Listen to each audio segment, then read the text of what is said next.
ముందే చెప్తున్నా, అవసరం ఉంటే తప్ప రోడ్ల మీదకి రాకుర్రి. రావాల్సి వస్తే నాదాని అనుకోకుండా ఓ ఛత్రి పట్టుకపోతే మంచిది. ఛత్రి బరువు ఎవడు మోసుకపోతాడు అని అనుకుంటే నెత్తి మీద ఓ దస్తాన్న కప్పుకోర్రి.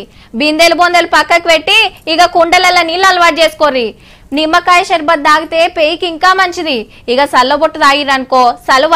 కొబ్బరి బొండాలు తాగితే తాకత్ వస్తుంది.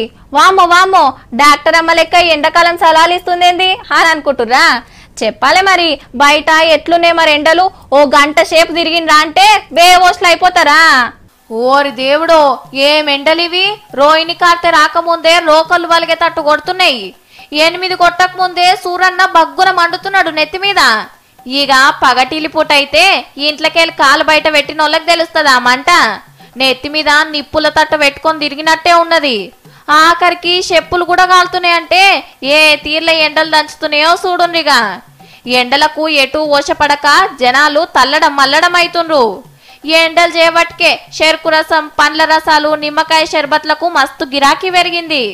పబ్లిక్ అంతా జ్యూసులతోని దూప తీర్చుకుంటున్నారు పగటిలి పూట.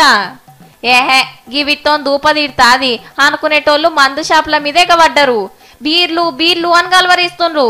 చల్లగా ఓ బీర్ గుట్కేస్తే గాని మనోళ్ళ దూప చల్లార్తలేదట.